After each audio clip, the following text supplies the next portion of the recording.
Deuxième panel. On va essayer d'être dans les temps cette fois-ci. Hein? Bon, on va essayer de rester dans le même temps que le premier panel. Rapidement, pour introduire le débat, il est question ici de souveraineté.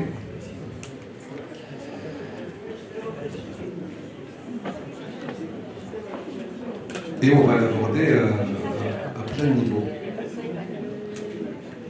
Souveraineté, c'est aussi comment notre pays peut mettre en place un écosystème sanitaire, se prémunir aussi par rapport à un certain nombre de questions, développer aussi une économie qui soit autonome. Et je vais commencer par vous, Monsieur le Ministre, si vous en êtes d'accord. La question que j'ai envie de vous poser, Monsieur le Ministre de l'Industrie et du Commerce, c'est que beaucoup d'observateurs, d'experts, beaucoup de commentateurs considèrent la question sanitaire dans notre pays à l'instar d'autres questions. C'est pour ça qu'on a la chance de vous avoir, l'aéronautique, l'automobile, toutes ces questions. Notre pays démontre un certain nombre de capacités de conceptualisation. Quelle est la vision du ministre, pour commencer le débat, pour l'introduire, du ministre de l'Industrie et du Commerce, si on devait considérer le Maroc acteur dans le domaine de la santé, producteur, concepteur, mais aussi d'un point de vue des compétences, des ressources humaines. C'est-à-dire, on va dire un secteur comme les autres, une industrie, peut-être pas comme les autres, mais une industrie quand même. Quelle est votre vision par rapport à cela? Merci pour cette question. Un secteur comme les autres, non. Ça ne peut pas être un secteur comme les autres. C'est un secteur qui touche à la vie humaine. Même du point de vue de la souveraineté, c'est un secteur qui touche à la vie humaine. C'est un secteur où on a vu, et vous avez parlé de la Covid tout à l'heure, que les gens s'arrachaient des vaccins, s'arrachaient des masques dans les aéroports, où c'est de chacun pour soi. Quand on est en crise pour sauver les siens.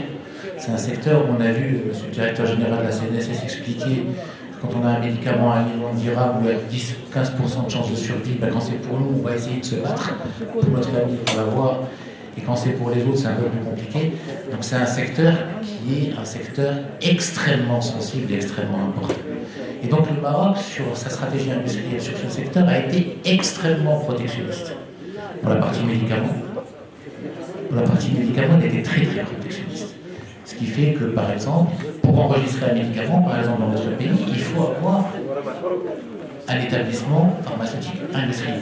Ça veut dire qu'il faut avoir une ligne de production. Bien sûr, il y a des lignes de production de complaisance, on les connaît tous, mais grosso modo, on a 56 établissements pharmaceutiques industriels, 57 maintenant avec Mario, et on produit à peu près 75% de nos boîtes. D'accord?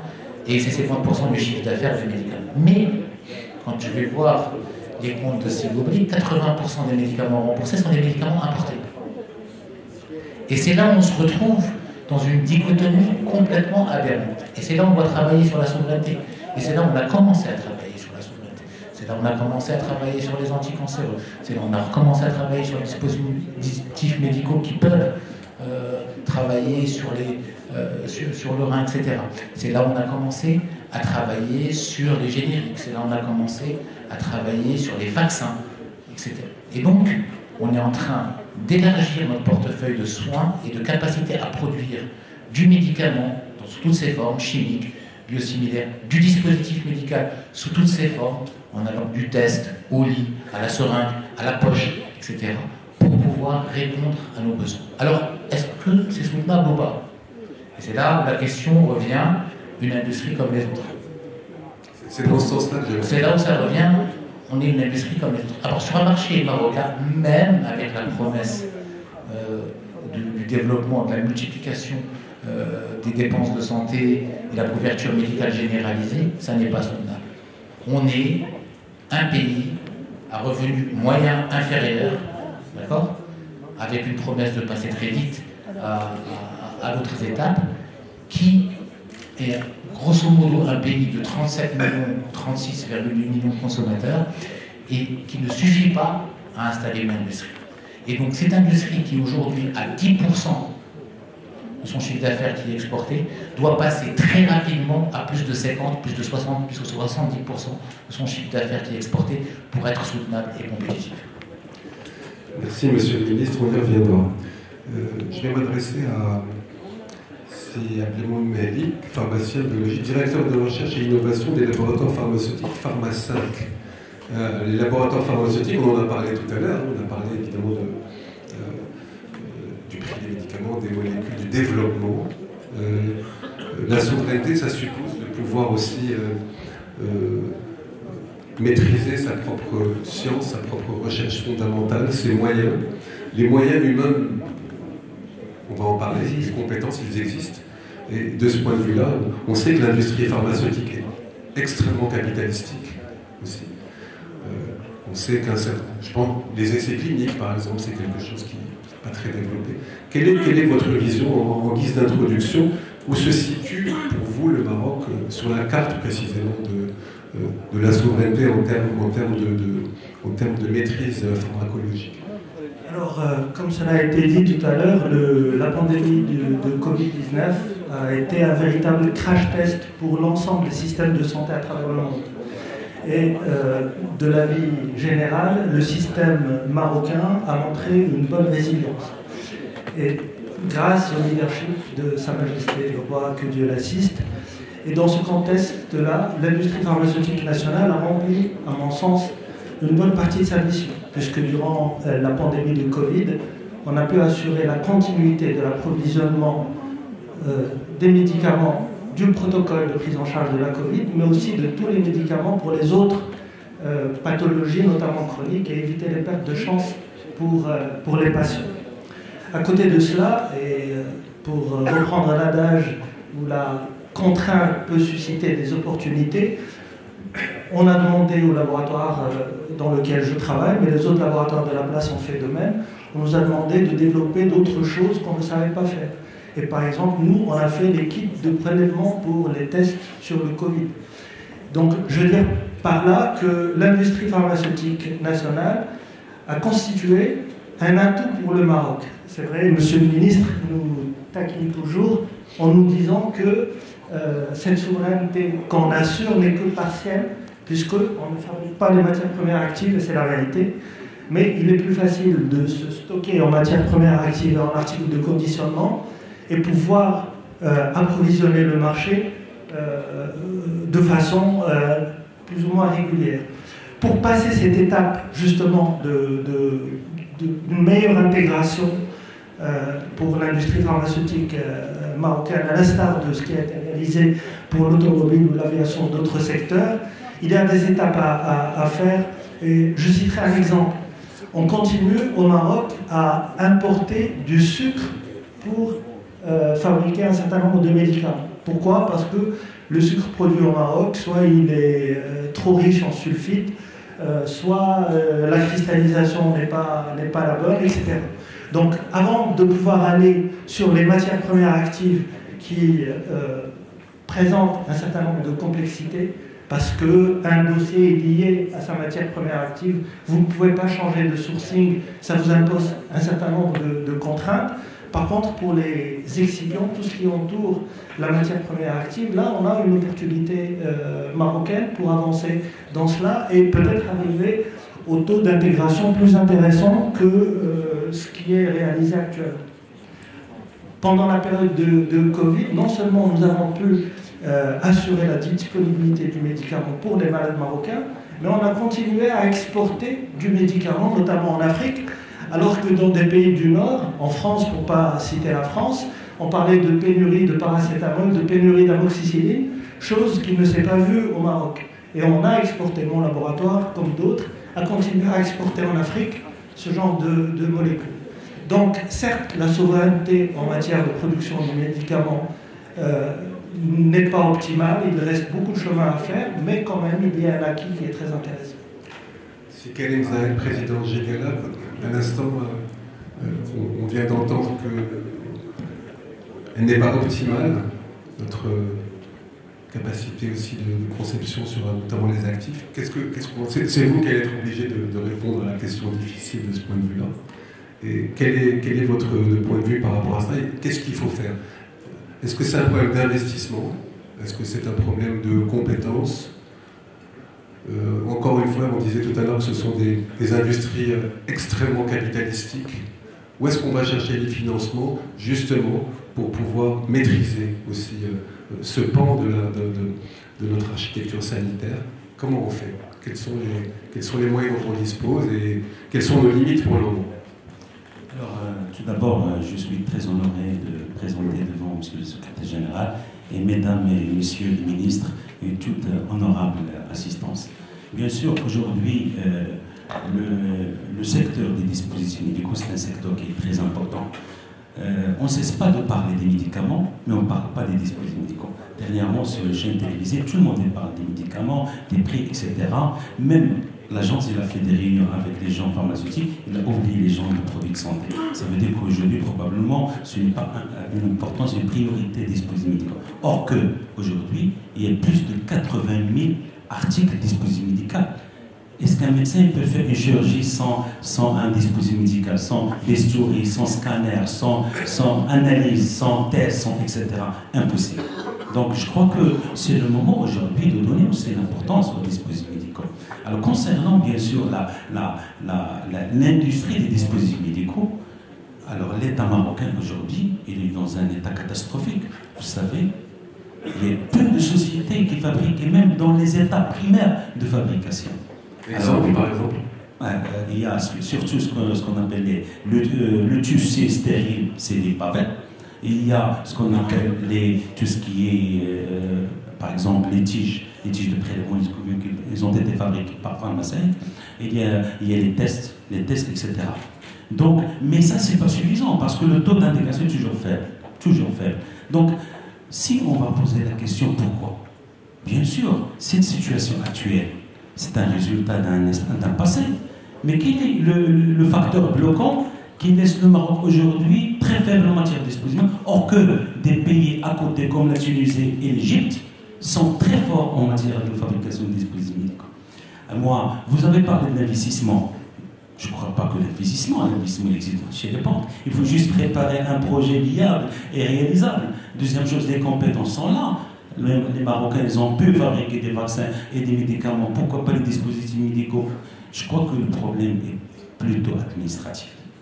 Il y a beaucoup de sociétés, d'investisseurs, qui ont fait des usines avec des salles blanches, mais ils ont vraiment souffert beaucoup avec les autorisations.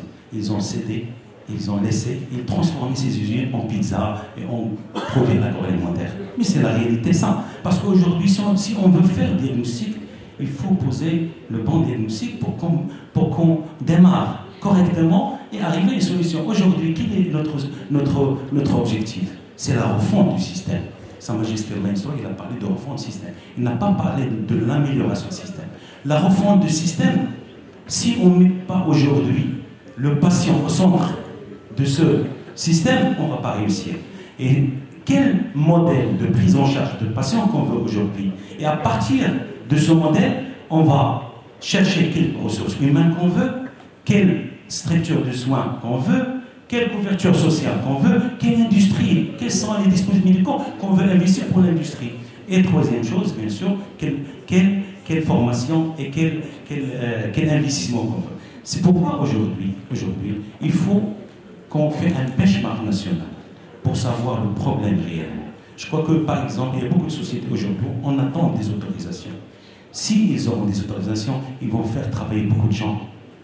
Aujourd'hui, la priorité du gouvernement actuel, c'est l'emploi. Mais pourquoi un petit document va bloquer? Il va débloquer beaucoup de choses. Donc, aujourd'hui, pour qu'on puisse améliorer et accélérer la fabrication, il faut trois choses. Première chose, c'est la technologie. Je crois que la technologie n'est pas difficile. On peut même acheter des technologies. Si on n'a pas la recherche scientifique aujourd'hui qui est performante pour arriver à des produits viables, on peut l'acheter, comme les autres pays. Deuxième chose, c'est le côté réglementaire qui est très important. Le côté réglementaire. Aujourd'hui, bienvenue à l'agence, mais on veut une agence qui facilite, qui accompagne et qui débloque. Ce n'est pas de bloquer, qui débloque. Parce qu'aujourd'hui, si on va chercher d'autres agences à des pays similaires au Maroc, on va trouver que l'autorisation, surtout pour les dispositifs médicaux, elle est entre 2 semaines et 1 mois. Au Maroc, je crois qu'il dépasse parfois 1 année. Alors, 1 année, il y a une nouvelle version du produit. Qu'est-ce qu'on va faire avec l'autre produit? Donc, c'est pourquoi, et troisième chose, bien sûr, c'est les partenariats public-privé permanents. Partenariats public-privé permanents. Si on veut laisser ou donner l'occasion à cette société, ces entreprises d'être viables, il faut donner le marché. On ne peut pas comparer un fabricant comme un distributeur ou un importateur. Un fabricant, il a fait une usine avec des saponges, avec des normes, avec des qualités, avec des ISO, avec des personnels. Il va rentrer en compétition avec un importateur qui a un bureau de distribution. C'est pas normal. C'est pourquoi on demande la réelle préférence nationale. La préférence nationale, pas aujourd'hui, il n'existe pas la préférence pour les produits made in Morocco. On veut qu'aujourd'hui, la préférence nationale soit un acte réalisable pour encourager au moins 15 ou 20% du marché national pour bien sûr encourager ces entreprises. C'est là que vous placez la question de la souveraineté sur la question de la préférence nationale. L'investisseur marocain qui prend des risques par rapport à des importateurs qui prennent moins de risques. C'est un point de vue intéressant. Si Chakib Moudjali, professeur de santé publique, vice-président de l'Université Euromed de Fès, avec vous, j'ai envie d'aborder la question des ressources humaines, de la compétence, de la formation. Tout à l'heure, Sinezar Malaka disait qu'il nous manque 30 000 médecins. Et on sait que 20 000 Marocains de la diaspora pourraient avoir envie de rentrer au Maroc si on les y encourageait. Ce serait un rêve qui comblerait déjà pratiquement les 2 tiers de ce qui nous manque. D'un point de vue de la souveraineté, où est-ce que j'imagine que vous placez la question de la formation au centre, c'est le cœur même de la souveraineté, la question de l'éducation. Quelle est votre vision pour aujourd'hui et quelles seraient vos recommandations justement pour demain sur cette question-là? Merci beaucoup. Je vous en prie. D'abord, je voudrais dire aussi combien je suis honoré de participer à cette rencontre. Merci beaucoup en présence de Monsieur le ministre et de leur personnalité. La question de la formation, bien sûr, est une question extrêmement importante. Et bien avant cela, la question de la ressource humaine dans le domaine de la santé. Je pense qu'il est clair qu'on ne peut pas réussir la réforme du système de santé, on ne peut pas réussir notre système sans les ressources humaines, qui sont la clé de la réussite et aussi malheureusement la clé de l'échec si on se trompe sur cette question-là qui est d'une importance majeure. Je voulais vraiment inciter sur ce point parce que construire des hôpitaux c'est bien, construire un système de santé c'est très bien, construire une organisation, mais si les acteurs... Comme disait quelqu'un, on a des hôpitaux dernier cri, on a besoin d'avoir des médecins dernier cri. Absolument, absolument. Donc c'est une question cruciale et c'est une question en fait qui touche tout ce qu'on vient de dire pendant le premier panel et ce deuxième panel. La question, bien sûr, elle est la question de la quantité. Comme vous le savez, nous avons un gap important, ça a été dit par M. le ministre tout à l'heure, sur le nombre de médecins, sur le nombre de personnes en sciences de la santé de manière générale, aussi les infirmiers, les techniciens, etc. On a un gap absolument important qu'on doit rattraper rapidement, d'ici 2040, 2050. C'est vrai qu'aujourd'hui, il y a des efforts extraordinaires qui sont faits. Nous avons vu qu'il y a des facultés de médecine qui sont créées quasiment dans toutes les régions. Il y a des fondations qui font un travail remarquable. Et nous sommes, je pense, sur le bon chemin. Mais cette question mérite vraiment toute attention. Alors, la question de la formation n'est pas uniquement la quantité ou le nombre de médecins. C'est aussi la qualité de ces médecins. Tout à l'heure, nous avons parlé de la prévention. Il faut réellement développer une culture de la prévention chez le médecin à la base. Il ne faut pas former simplement des médecins qui vont prescrire, des médecins aussi qui vont prévenir. Et cette question de prévention, elle est extrêmement importante. Aujourd'hui, nous avons une assurance maladie, y compris pour les personnes démunies, mais on ne peut pas assurer une personne et prendre le temps, attendre 10 ans, 20 ans qu'elle tombe malade, et ensuite agir avec un coût qui est extrêmement important. Moi, je pense que, étant donné que c'est une population maintenant qui est tracée, qu'on connaît, on a même un registre social, on connaît toutes les personnes qui ont une assurance maladie, toute la population, ben, il faut agir précocement pour éviter justement de tomber dans des problématiques qui sont majeures. Donc, la question de la ressource humaine aussi, ça n'est pas que la formation, c'est aussi avoir une véritable stratégie de la ressource humaine. Tout à l'heure, M. le ministre a dit que le domaine de la santé, c'est un domaine particulier, parce que ces gens-là ne fabriquent pas des voitures, mais ils soignent nos parents, ils nous soignent, ils soignent nos enfants. C'est un métier qui est très particulier. Moi, je pense que réellement, il faut réfléchir à une véritable stratégie pour ces ressources humaines. Nous avons vu combien la crise du Covid a montré la fragilité des ressources humaines, pas que chez nous. Nous avons vu en Europe, aux États-Unis et partout. Moi, je pense qu'il faut vraiment donner une importance particulière à cette question et ne pas traiter cette question simplement par des chiffres ou par une carte, mais vraiment aller dans une véritable politique des ressources humaines dans le domaine de la santé. Et qui va concerner, comme je l'ai dit tout à l'heure, la prévention, mais aussi former les futurs chercheurs, former les futurs médecins, former les futures personnes qui vont organiser ce système. Réellement, il faut une attention extrêmement particulière à cette question-là, sur la ressource humaine, et je reviendrai tout à l'heure sur la question de la recherche. Très bien. Bonsoir. Ingénieur d'État, expert en transformation digitale. Ça marche? Je vous envoie une... C'est bon. Vous travaillez notamment sur un certain nombre d'organismes publics, sur la question des stratégies publiques. La question de la souveraineté, vous concernant, elle est extrêmement importante. On va toucher un point très sensible.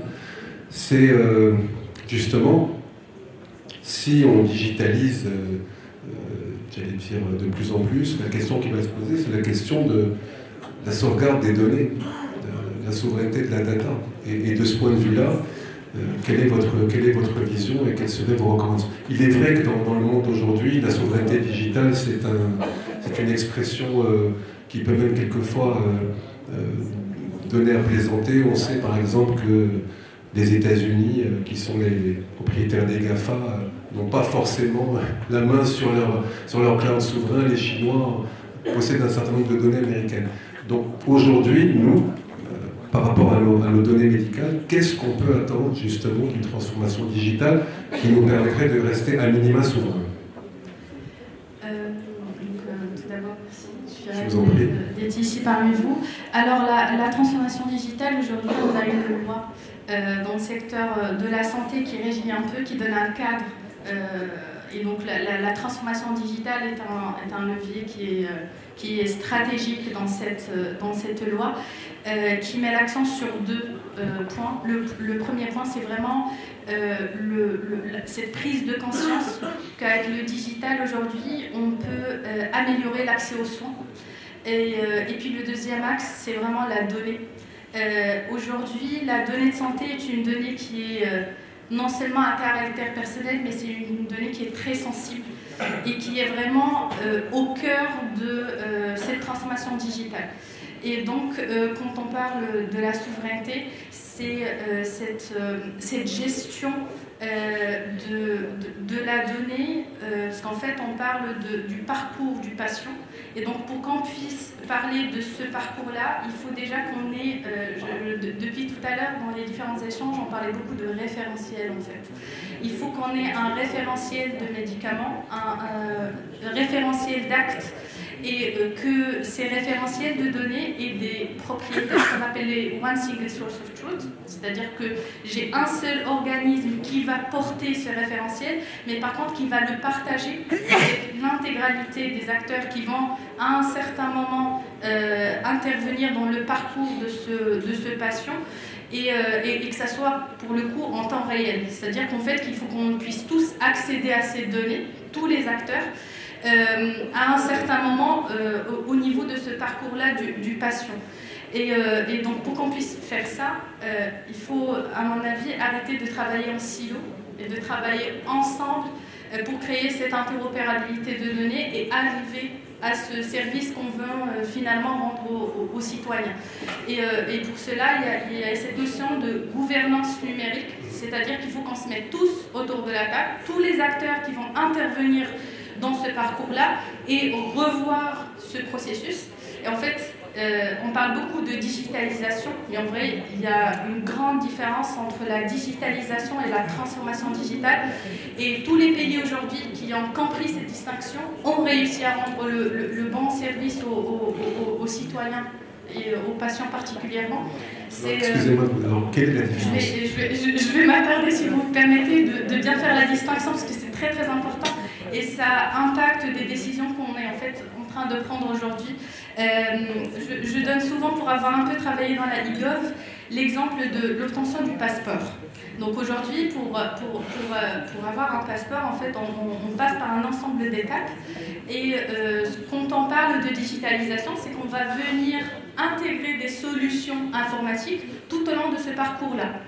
Donc, par exemple, j'ai besoin de l'original de l'acte de naissance, donc on a oracle.ma pour légaliser, par exemple. Et donc, à chaque étape du processus existant, on est venu intégrer des solutions informatiques.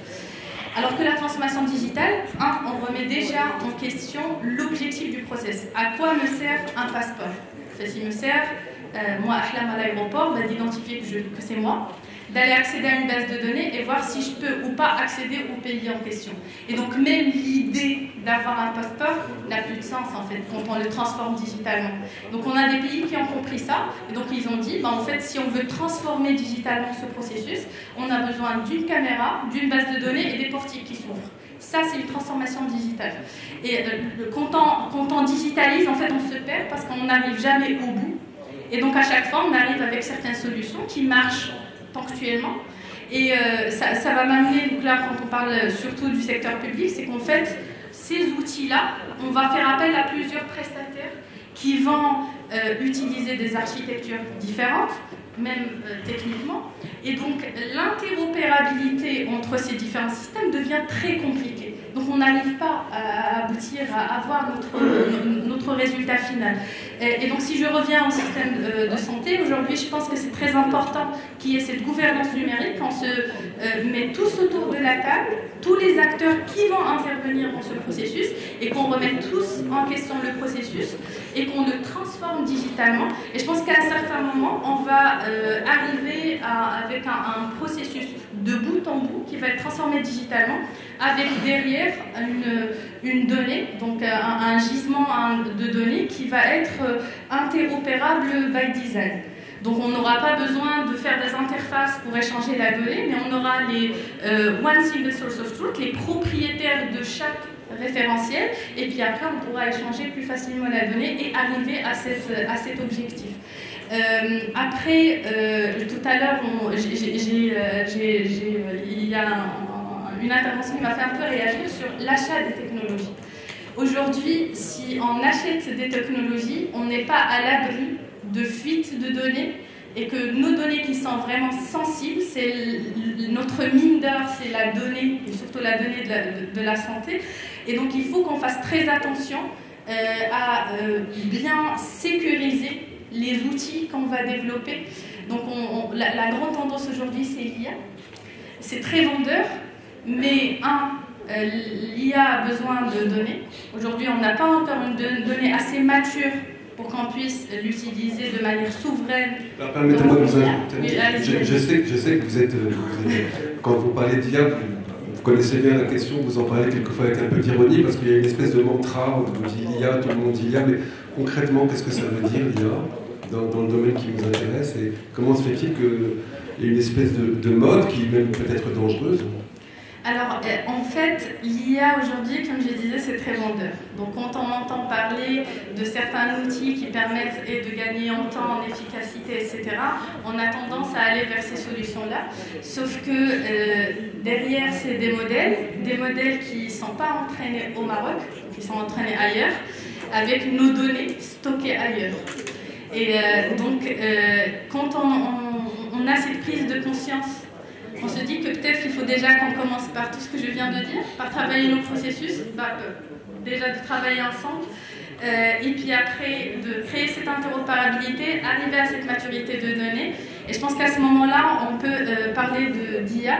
Ce qu'il faut dire aussi, c'est que l'IA a besoin d'une infrastructure qui est assez particulière. Et qui est d'échelle, toléreuse. Elle coûte cher, cette infrastructure? Alors, aujourd'hui, c'est une question internationale. Donc, on voit un peu ce qui se passe avec DeepSeek et OpenAI entre la Chine et les États-Unis. Donc, il y a un vrai sujet et de grandes questions qui sont en train de se jouer aujourd'hui d'un point de vue international. C'est pour ça que je trouve que il faut qu'on arrive à cette maturité de données de manière très rapide, parce que c'est vraiment plus un choix, c'est une obligation. Et cette prise de conscience, je pense que quand on aura compris que alors, d'un point de vue international, on est en train de travailler sur des modèles et des GPU. Je vais répondre à votre question. On va se dire qu'il faut vraiment qu'on travaille ensemble pour notre pays et arrêter d'avoir cette répartition et de travailler en silo, parce qu'en travaillant en silo, on n'arrivera jamais à une donnée qui va être après exploitable. Et c'est surtout, tout à l'heure, j'ai échangé avec certaines personnes ici dans la salle, c'est que même dans le domaine privé, c'est qu'en fait, on a nos propres bases de données qui sont stockées dans certaines cliniques, et c'est très, très dangereux. C'est très, très dangereux. On a un sujet de cybersécurité aujourd'hui. Donc, ces bases de données ont beau être bien sécurisées, on arrivera à avoir de fuites de données. Aujourd'hui, en Afrique, on a de grandes institutions qui sont bien sécurisées, et on arrive à avoir des fuites de données. Donc c'est très important de travailler ensemble et de sécuriser ensemble, parce que c'est une question vraiment aujourd'hui nationale qui est en train de se jouer. Et donc pour revenir à la question de l'IA, effectivement on a besoin d'une infrastructure, de GPU, de cartes GPU, et aujourd'hui on sait qu'on a une seule entreprise qui vend ces cartes-là, c'est Nvidia. Et donc je pense que pour qu'on puisse aller négocier avec Nvidia, il ne faut pas qu'on aille de manière individuelle, il faut qu'on aille ensemble pour négocier ensemble. Et donc à ce moment-là, on pourra parler d'une IA sécurisée, en tout cas souveraine, mais ça suppose à minima d'avoir une donnée assez mature. Et une volonté politique, c'est ce qui me fait dire que Monsieur le Ministre, ça nous fait une transition formidable.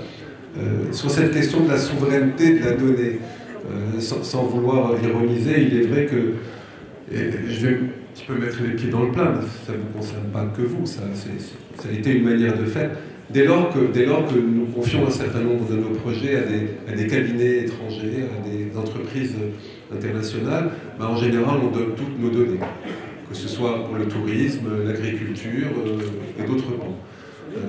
Vous, Monsieur le Ministre, vous avez une fonction politique, on le sait. Quelle est pour vous aussi, qu'est-ce qui peut nous prémunir, qu'est-ce qu'on fait pour protéger nos données, pour autant que, je le répète, on est dans un monde où les données circulent.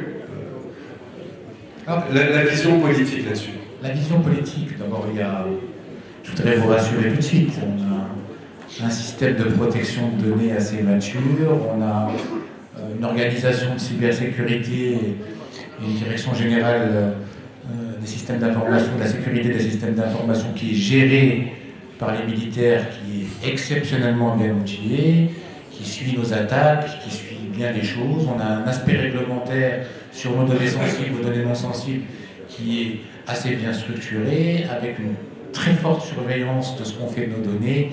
Et je voudrais vous rassurer qu'on est largement à l'abri pour nos données sensibles, et notamment pour les données concernant la santé de nos concitoyens, de ce qui peut être décrit aujourd'hui. Ça ne veut pas dire qu'on sera à l'abri demain. Il y a tout un travail, toute une stratégie qui est mise en place pour faire en sorte de suivre les enjeux, par exemple les enjeux qui sont liés, comme a dit Madame tout à l'heure, au cloud, et des enjeux qui sont liés au passage aux technologies quantiques, où il n'y a plus de cybersécurité avec les systèmes actuels qui est possible. Donc tout ça est suivi de manière assez précise. Mais je voudrais réagir à deux ou trois choses qui ont été dites tout à l'heure. La première des choses, c'est vrai.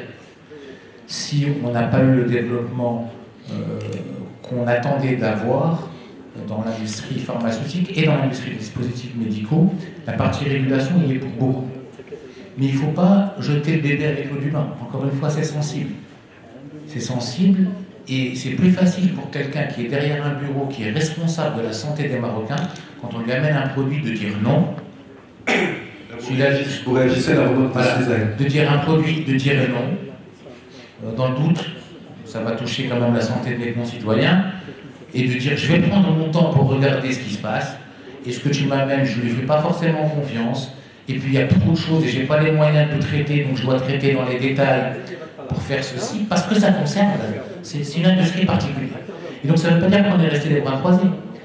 Et comme cette partie était entre les mains du système qui était censé soigner, c'est pour ça que la réforme est importante. L'agence du médicament, la sortir de ce système.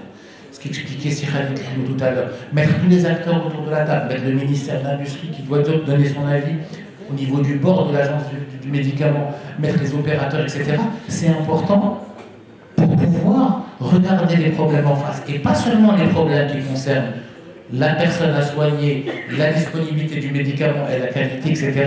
Mais aussi la rapidité, les barrières qu'on a à accéder à l'innovation. Aujourd'hui, s'il faut 1 an pour un dispositif médical, il faut 2 ans et 3 camions de papier pour le médical. Et donc, c'est pour ça. Et ça a été aujourd'hui au cœur de la réforme du système de santé, de réduire les délais, de réduire les barrières, de digitaliser, d'accepter les enregistrements ailleurs, de rendre le système marocain compatible avec les autres systèmes pour que toute certification des médicaments marocains puisse être certifiable à l'étranger. On est en train de travailler sur ce qu'on appelle techniquement le ML3 pour qu'on puisse sortir et exporter mieux nos médicaments. Donc il y a toute une réforme réglementaire qui est faite et cette réforme va permettre d'ouvrir de nouveaux horizons. Troisième chose, sur le taux d'intégration, oui, préférence nationale c'est bien, oui, c'est pas moi qui vais vous dire le contraire, hein. Je me bats tous les jours pour faire ça. Mais encore une fois, c'est bien dans un moment donné. Il faut qu'à terme, ce soit compétitif, que ça puisse aller se battre au niveau mondial. Il faut que ce soit un effet d'échelle. Je ne suis pas là pour protéger quelqu'un qui fait 10% d'intégration, qui rassemble des kits. Excuse-moi, de faire les choses aussi directement, où le syndrome de la télévision en couleur à l'époque, qu'on payait 30 000 dirhams et on protégeait un industriel qui faisait le caisson en bois de la télévision en couleur. Et ça, c'est pas possible.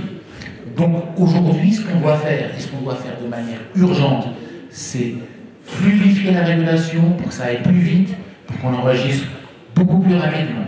Deuxième des choses, une fois qu'on a fluidifié tout cela, il faut qu'on ramène des investissements et des investissements lourds. Il n'est pas normal, c'est pas super capitalistique. L'investissement dans un établissement pharmaceutique, ça se compte en centaines de millions de dirhams quand c'est un bel établissement. Et aujourd'hui, il y a des cimenteries où on investit pour faire du ciment 2 milliards, 3 milliards de dirhams. C'est pas comparable. Et c'est des marchés aujourd'hui qui peuvent être extrêmement importants. Donc il faut qu'on ait à investir dans la chimie. Et pour investir dans la chimie, il faut qu'on ait la taille et l'échelle. Pour avoir la taille et l'échelle, il faut qu'on ait minimum 70% à l'export. Et donc, c'est inéluctable. Il faut qu'on y aille, il faut qu'on y aille vite. Parce qu'aujourd'hui, on est en dehors du marché du remboursable et on va l'être de plus en plus. On va l'être de plus en plus. Les Marocains vont acheter de moins en moins de médicaments qui sont en dehors des circuits des ordonnances. C'est ce qu'on vend aujourd'hui dans nos productions au niveau local. Et notre industrie pharmaceutique, c'est 65 000 personnes aujourd'hui. Elle peut être condamnée à terme si on n'y va pas très fort, alors qu'elle a un potentiel de doubler ou de tripler ou de quadrupler sa taille très très vite. C'est une élite, je vous voyais réagir à l'instant.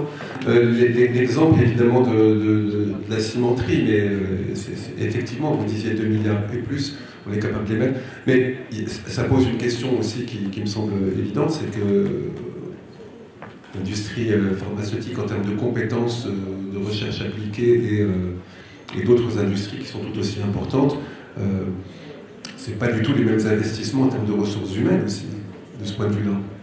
Là, on pose la question aussi de la souveraineté de nos propres cadres ou de la nécessité de rapatrier aussi des Marocains de l'étranger. On en revient à la question dont on parlait tout à l'heure, et j'aime bien répéter ce chiffre. On a dans la diaspora 20 000 Marocains tout à fait en mesure de venir combler. Ils ne viendront peut-être pas tous, mais quelle est votre vision par rapport à ça? Alors, d'abord, sur le plan local, on a un vivier de ressources humaines tout à fait qualifié et on arrive à trouver les compétences localement. À côté de ça, mon laboratoire, comme beaucoup d'autres laboratoires, participons à des forums de recrutement à l'étranger, notamment pour la diaspora marocaine. Et on est arrivé à faire rentrer au Maroc des compétences qu'on n'avait pas localement. Et ils viennent vraiment avec tout à fait bon cœur pour motiver, pour apporter quelque chose à l'industrie pharmaceutique nationale. Alors, la souveraineté en termes de fabrication de médicaments, elle se conjugue avec la fabrication locale. Aujourd'hui, tout à l'heure, le chiffre a été dit de 70% de couverture de la consommation et non pas des besoins par la fabrication locale n'est pas vrai.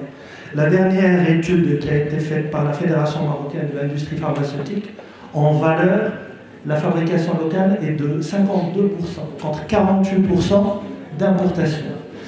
Pourquoi cette dérive vers l'importation? Je regarde Monsieur le ministre avec qui j'ai travaillé au ministère de la Santé, et au moment de son passage, la fabrication locale couvrait 80% de la consommation. Aujourd'hui, elle est 50%.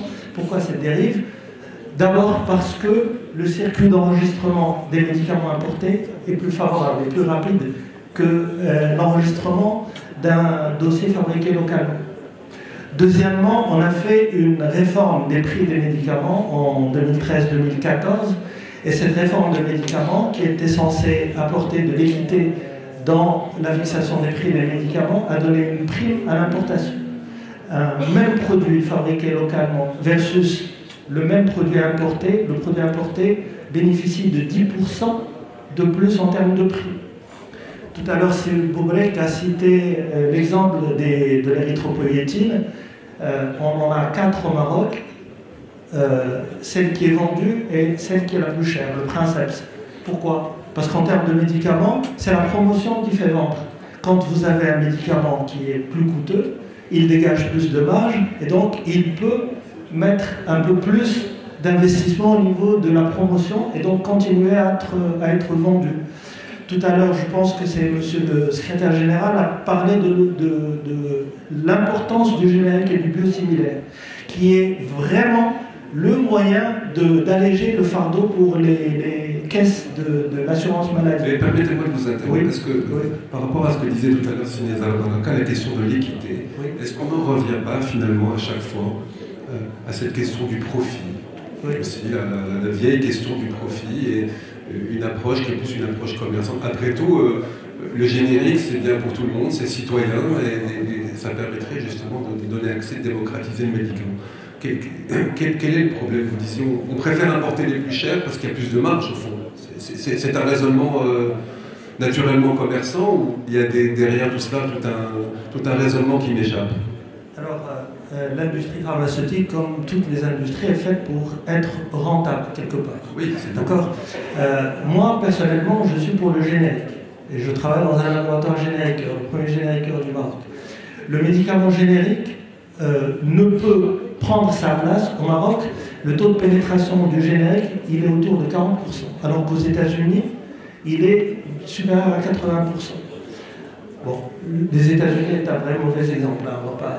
Mais dans d'autres pays européens, où il y a une vraie politique pharmaceutique, une politique d'accès, le taux de pénétration du générique est plus important. Mais la promotion de ce générique ne peut pas être laissée justement au simple jeu de la rentabilité, parce qu'il est beaucoup moins cher, beaucoup moins rentable, et il sera moins vendu. Donc dans tous les pays où le générique a pris sa place, quand je dis générique, c'est générique et biosimilaire, je reviendrai d'un mot à cette notion de biosimilaire, il y a eu des actions institutionnelles fortes pour la promotion du générique. Le droit de substitution, le remboursement préférentiel sur le générique, etc. Alors, et je réponds aussi à une remarque de Monsieur le ministre sur les investissements, et votre question sur les investissements. L'industrie pharmaceutique n'a pas tellement recours aux banques. C'est une industrie, au Maroc je parle, qui est une industrie relativement à l'aise pour investir. On investit tous les ans quelque chose de l'ordre de 400 à 500 millions de dirhams. Et on peut investir plus. L'enjeu de... 1 milliard. On peut même investir plus. Et l'investissement, l'enjeu aujourd'hui, plus de 40% des médicaments qui sont vendus dans le monde sont des médicaments de biotechnologie. l'enjeu de demain, c'est ces médicaments de biotechnologie. Quand on parle de l'immunothérapie pour le cancer, quand on parle des produits biosimilaires, quand on parle des nouveaux vaccins, les vaccins ARN, peut-être demain contre le cancer, ce sont des produits de biotechnologie. Et en termes de biotechnologie, on peut essayer de rattraper le coche. Le Maroc, on a raté le coche des médicaments chimiques en termes de principes actifs. Mais pour les médicaments de biotechnologie, on a la capacité, et avec l'investissement qui est fait au niveau de Beslimen, on a la possibilité vraiment d'aller vers des quick wins et de rattraper, comme j'ai dit, le coche sur ce genre de médicaments qui sont aujourd'hui les plus coûteux, qui sont l'enjeu de la thérapeutique de demain et qui nous permettraient d'avoir justement, parce qu'avec ces médicaments de biotechnologie, l'histoire de l'économie d'échelle est moins critique que pour les produits chimiques, parce qu'aller concurrencer un producteur chinois qui a déjà une population d'1 milliard et quelques et qui produit pour l'ensemble de la planète, on ne sera pas compétitif sur les produits chimiques classiques. Par contre, sur les produits issus des biotechnologies, on a une vraie carte à jouer. C'est ça. Monsieur le ministre? Oui. Remarque par rapport à ce qui a été dit, juste pour corriger une ou deux perceptions. La première, et je vous rappelle ce que je vous ai dit au début, on a protégé cette industrie, il n'y a que les producteurs locaux, les établissements pharmaceutiques industriels qui peuvent enregistrer un médicament. Donc ce sont les mêmes qui produisent, qui importent. Il ne faut pas qu'on se trompe, ce sont les mêmes, à quelques exceptions près, pas tous, mais la plupart ce sont les mêmes. Donc il ne faut pas qu'on se trompe. Il ne faut pas qu'on se trompe de combat. Deuxième chose que je voudrais quand même corriger pour qu'on ne puisse pas avoir la perception, on avait 80% effectivement, mais des boîtes aussi. On n'avait pas 80% du chiffre d'affaires. On a toujours 75% des boîtes, mais on a perdu en chiffre d'affaires. On avait 67% du chiffre d'affaires, on est descendu à environ 50%, ce que vous avez dit. Voilà.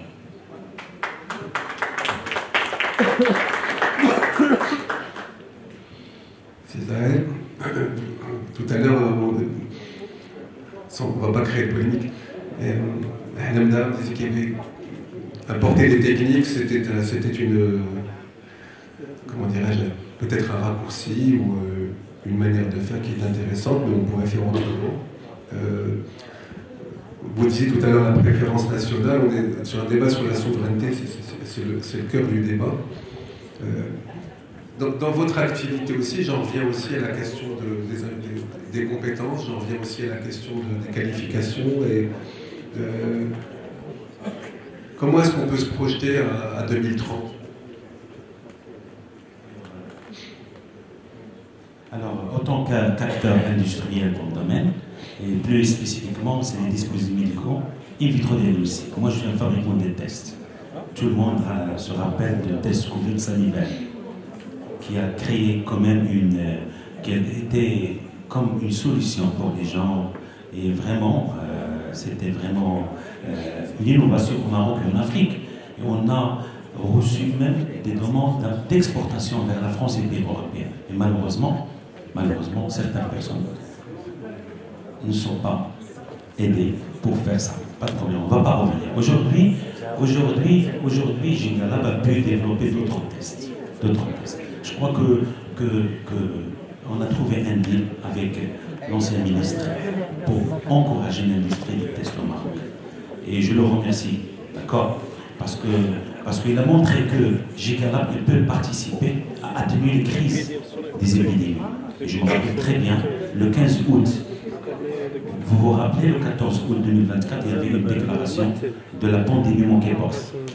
Le 15 août, j'ai reçu un appel de monsieur le ministre qui dit que j'ai besoin obligatoirement un test rapide antigénique, le test de monkeypox. Le 2 septembre, on a livré la quantité nécessaire. D'ailleurs, les deux cas, ils ont été trouvés à Casa et à Marrakech grâce à notre test rapide confirmé par PCR. Alors, je veux revenir à ce qu'il a dit tout à l'heure, M. Hassan Boukri, qui est très important, parce que vous avez dit que vous avez un budget pour les diagnostics. Alors, nous fabriquons un test qui est très important. Vous savez qu'aujourd'hui,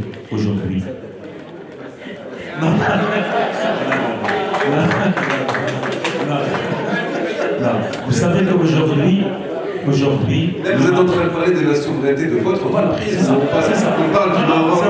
C'est un exemple parce que je suis une seule société qui parle. Rapide. Alors, vous savez qu'aujourd'hui, le Maroc il est mal classé dans le développement parce qu'il y a un paramètre très important. C'est le décès des enfants inférieurs à 3 ans. La cause principale de décès au Maroc des enfants, c'est les angines. Dernièrement, il y avait une étude sur la cause principale des angines, c'était le streptocoque A dans la gorge. Gigalab aujourd'hui, il fabrique le test streptocoque, mais c'est la réalité. Streptocoque A. Alors, moi, pour arriver à quoi? Pour arriver que la fabrication locale, le streptocoque A aujourd'hui, il coûte 50 dirhams. Prix de vente au médecin. Avec la fabrication locale, on peut le faire à 20 dirhams. Et le généraliser. Et gagner des points sur le plan de développement. Ça veut dire qu'il a même un impact politique. Et ça, c'est très important. Vous savez que l'impact de la fabrication locale, il peut jouer un rôle très important au niveau des crises, au niveau politique et au niveau aussi de l'extension de la souveraineté nationale et de la couverture sociale. Et ça, c'est très important. Donc la souveraineté nationale aujourd'hui, c'est pourquoi je dis ça. Il faut encourager les sociétés. Il faut encourager les sociétés, il faut les accompagner, il faut gagner en matière de temps pour avoir les autorisations nécessaires et aussi le marché très important. Dernièrement, par exemple, moi, le Covid, je l'ai vendu au ministère de la Santé. Mais malheureusement, lorsqu'ils font le CPS au niveau des appels d'offres, on trouve des CPS, des produits importés. Et ça, c'est malheureux. Ça, c'est malheureux. Voilà, c'est ce que bravo, merci. Une question, et après on va finir la discussion avec ce que j'avais. Finalement, comment est-ce qu'on peut devenir souverain d'un point de vue numérique? Mais concrètement, étape par étape, stratégie. Alors, en 4 minutes ou 3 minutes. Alors, je pense qu'aujourd'hui, en fait, on parle beaucoup de partenariat, et je pense que pour arriver à ce niveau de souveraineté digitale dans l'écosystème de la santé en particulier, mais ça peut s'appliquer dans d'autres secteurs, c'est de créer cet écosystème qui va nous permettre d'arriver à cette souveraineté. Aujourd'hui, on est en train de faire ce travail-là avec le CID, qui a créé un pôle technologique qui est constitué à la fois de centres de recherche à l'école Hassania, où on aborde ces notions de nanotechnologie, de biotechnologie, et c'est des centres qui sont vraiment connectés à l'international, parce que pour arriver déjà à minima à cette souveraineté, on a besoin de connaître l'état d'art en recherche. Donc on ne peut pas arriver à une souveraineté technologique si on ne fait pas de la recherche, si on ne fait pas de la recherche appliquée. Donc l'idée est de créer cet écosystème, donc de commencer et surtout de faciliter et d'encourager cette recherche applicative dans des centres de recherche, notamment des centres de recherche d'intelligence artificielle, comme ce on est en train de mettre en place à l'école Hassania. Et puis de créer des venture studios, c'est-à-dire que une fois qu'on arrive via cette recherche appliquée qui suit l'état d'art, donc on est en partenariat avec d'autres centres, notamment Sherbrooke University, le MIT, etc., pour qu'on puisse avoir cette information de où est-ce qu'on en est aujourd'hui au niveau international. Et donc qu'on ait des chercheurs qui travaillent sur ces technologies-là, et puis derrière produisent une start-up qui va permettre de commercialiser ces produits-là, qui vont pour le coup être souverains et qui respectent les dernières normes d'un point de vue international. Donc ça, c'est d'un point de vue recherche. Et je pense que dans la santé, il faut créer des binômes entre les chercheurs en médecine et les chercheurs en digital, et qu'ils travaillent ensemble, puisque la connaissance et le métier est porté par les compétences de santé, c'est leur cœur de métier, et qui vont être appuyés par des gens qui connaissent le digital, qui connaissent l'IA, qui connaissent de la cybersécurité, qui travaillent en binôme pour produire en fin de compte un produit porté par une start-up et qui répond à un besoin concret. Et ça va être dans une infrastructure bien évidemment souveraine, parce que ça va être dans ces centres centres de recherche. Et donc c'est cette dynamique aujourd'hui qu'on essaie de créer au niveau de CID. Donc on est en train de travailler avec le CHU de Casablanca pour travailler ensemble sur certaines thématiques de recherche qui vont aboutir à un produit. On ne va pas faire de la recherche fondamentale, mais on fait de la recherche appliquée pour avoir un produit finalement qui va être commercialisé par une start-up, pourquoi pas aussi à l'international, qui fait vraiment une richesse pour le pays. Et puis après, il y a tout l'aspect formation. Donc l'idée, on est en train de travailler encore une fois avec le CHU de Casablanca pour proposer un master en santé numérique et donc de sensibiliser, d'acculturer, parce que finalement ces technologies vont être utilisées par les spécialistes en santé, donc c'est eux qui vont consommer finalement ces technologies-là, donc de proposer des formations qui vont accompagner, faciliter l'adoption de ces technologies-là. Et un dernier point que j'aimerais citer aussi, c'est le patient. Aujourd'hui, on veut proposer des services, donc ces produits-là, mais ça suppose, encore une fois, une infrastructure, une connectivité, parce que pour que le citoyen ou le patient puisse avoir accès à de la téléconsultation, la téléassistance, etc., il faut qu'à minima qu'il puisse avoir une connectivité qui va lui permettre d'accéder à ces services-là. Et puis après, des points de relais, parce que on n'est pas tous au même niveau de maturité digitale pour utiliser des applications et prendre des rendez-vous en ligne.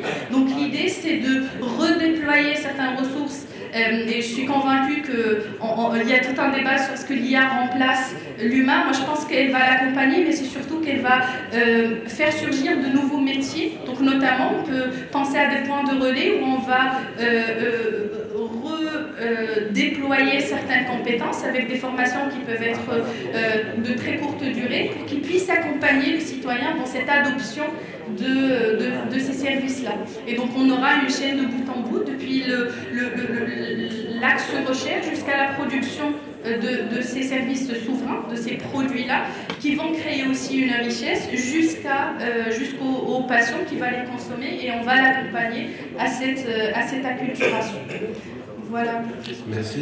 Si Shakib, pour aller dans le sens de ce que disait à l'instant Halim Narab, des passerelles entre des chercheurs, entre la recherche digitale, la recherche fondamentale et la recherche appliquée. Vous êtes vice-présidente d'une très belle université. Comment est-ce que vous voyez la possibilité de créer ces passerelles? Oui, tout à fait, certainement. Moi, je pense qu'il est très important qu'il y ait de collaboration entre les professionnels de la santé, les chercheurs dans le domaine de la santé et les autres chercheurs de manière générale, les ingénieurs notamment, et pas que les ingénieurs, aussi pour les aspects, par exemple, de prise en charge, même les chercheurs en sciences humaines et sociales, etc. Moi, je pense qu'il est très important, effectivement, de créer cette synergie.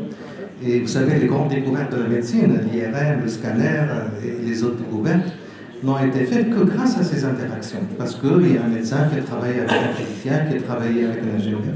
Et c'est grâce à ces interactions qu'on peut, justement, produire des choses qui ont de la valeur ajoutée. Et c'est vrai que dans notre quotidien, malheureusement, on est souvent chacun cloisonné dans son côté.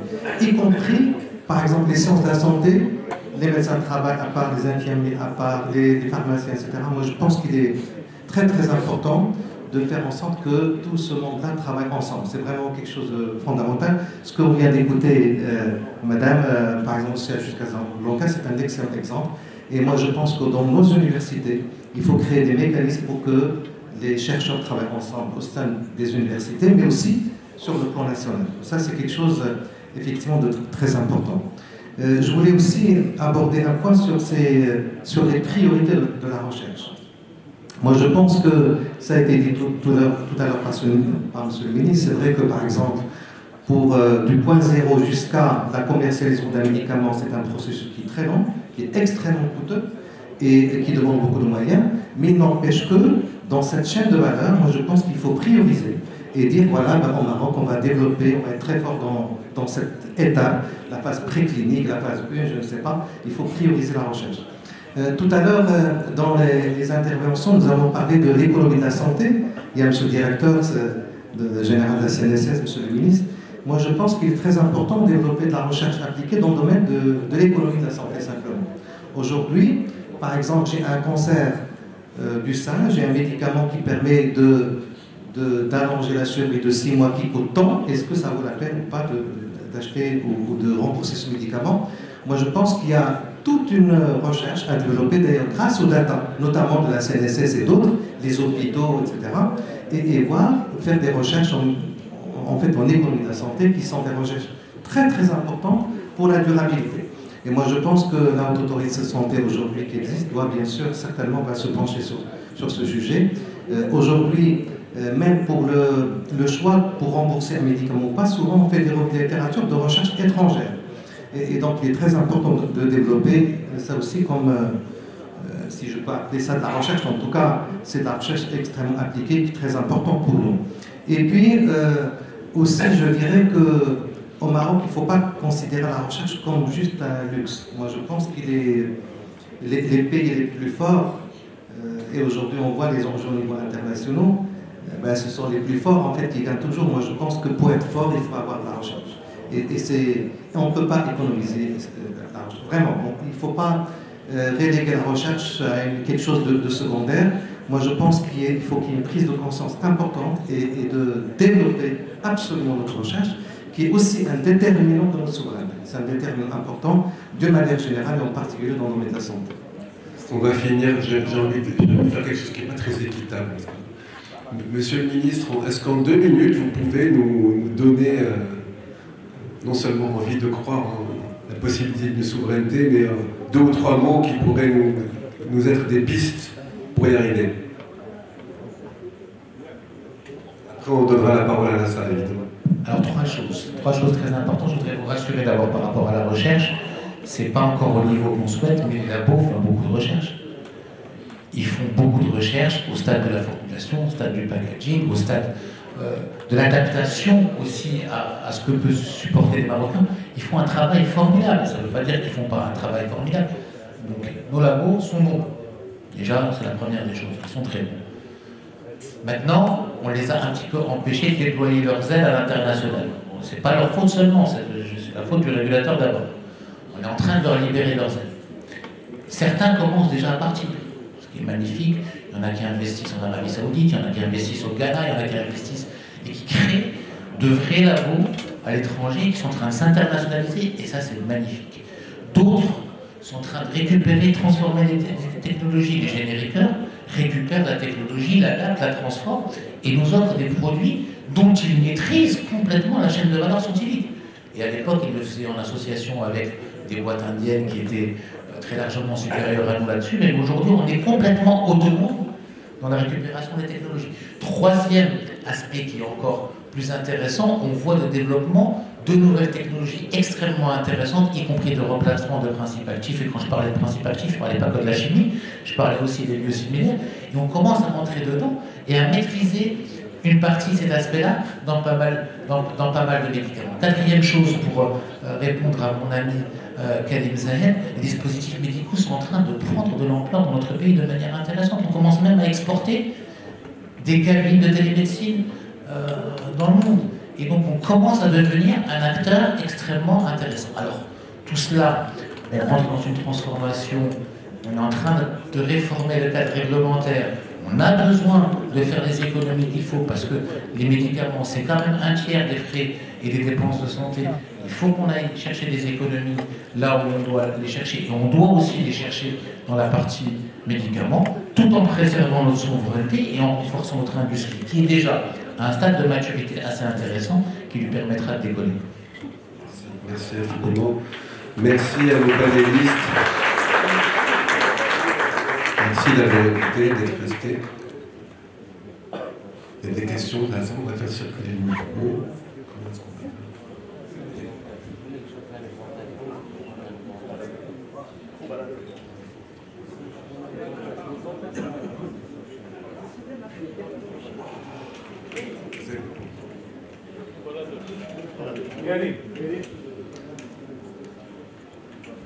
Je vais vous confier le micro, puis vous le partagerez avec vos camarades. Merci. Je me présente Abdou Jahidi, donc chef d'entreprise, donc je m'adresse à ces rubriques. Déjà, je suis à jour mes cotisations CNSS pour éviter un contrôle de madame, donc c'est déjà une bonne chose. Tu peux me donner le nom de ton entreprise, je vais jamais. Et donc, pour aller vraiment, enfin, ça n'a rien d'exceptionnel ce que je vais proposer, mais je dirais que c'est réalisable très rapidement.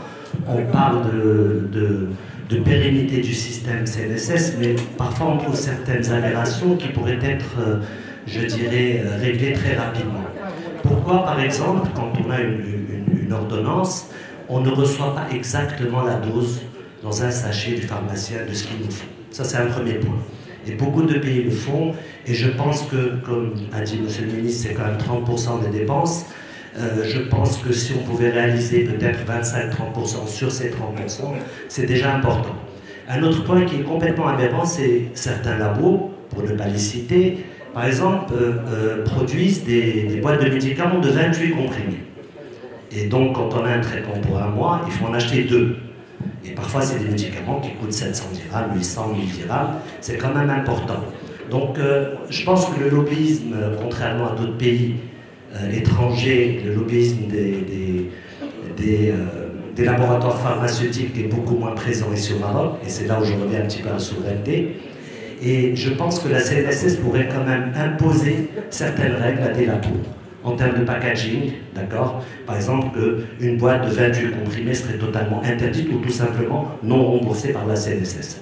Donc ce sont des petits détails peut-être qu'on peut réaliser assez rapidement, d'accord? Et comme on dit, il faut bien commencer quelque part. Maintenant, il est certain qu'il y a un tas d'autres choses à faire, mais il y a des petites actions qui pourraient quand même permettre la réalisation d'économies qui seraient appréciables. Merci.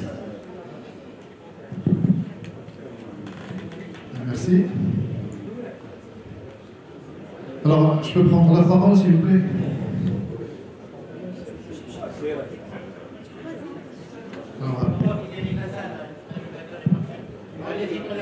Alors, Karim Ahmed, président de l'Alliance des pharmaciens du Parti de l'Istiqlal. Alors, je crois, pour être bref, qu'on est beaucoup resté dans le diagnostic et dans les constats. Aujourd'hui, pour instaurer cette souveraineté, il faut absolument se débarrasser de tous les facteurs qui s'opposent à son développement.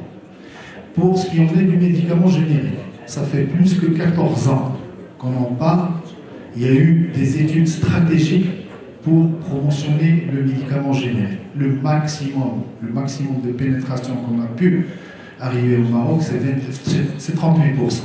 Encore, on a baissé à 28-29% aujourd'hui.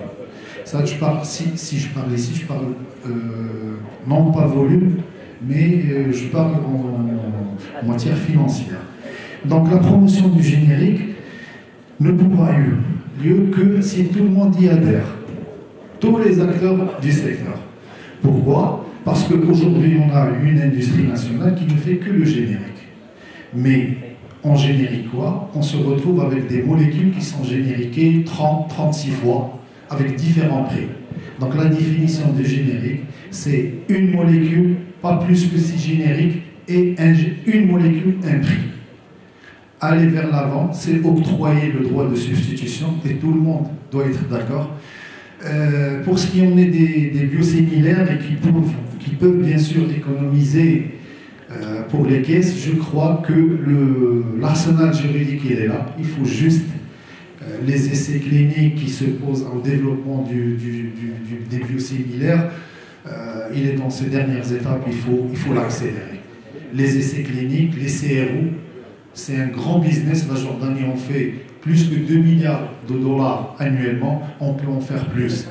Mais le problème aujourd'hui, pour la promotion des génériques, on a beaucoup parlé de la bioéquivalence, on a fait sortir hier, la loi il est là, mais lorsqu'on a autorisé, on a encore monopolisé ces centres de bioéquivalence.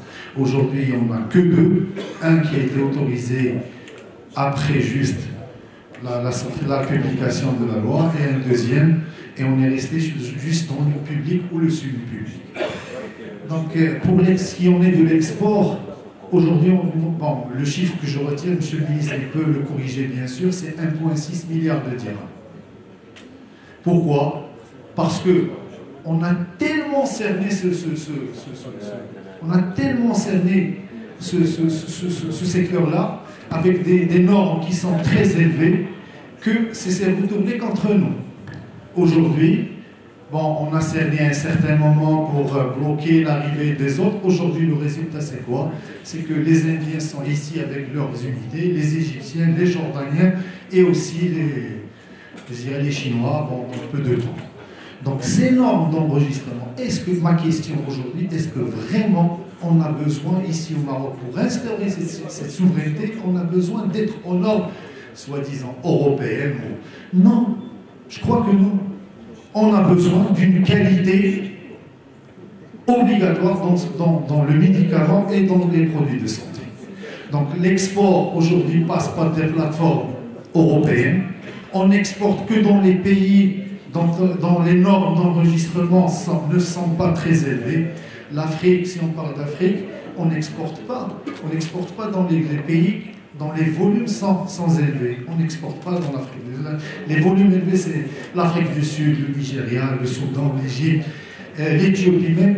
Et c'est très facile, je crois. Si Mélie, il a parlé de l'investissement et que l'industrie peut, oui, exactement. Pourquoi on n'investit pas dans les normes? Aujourd'hui, pour aller vers le Nigeria, il suffit de certifier NAFDAC. Pour aller dans les pays de Golfe, il faut certifier GC. C'est question de où vont ces investissements. Donc voilà, ça c'est pour l'export.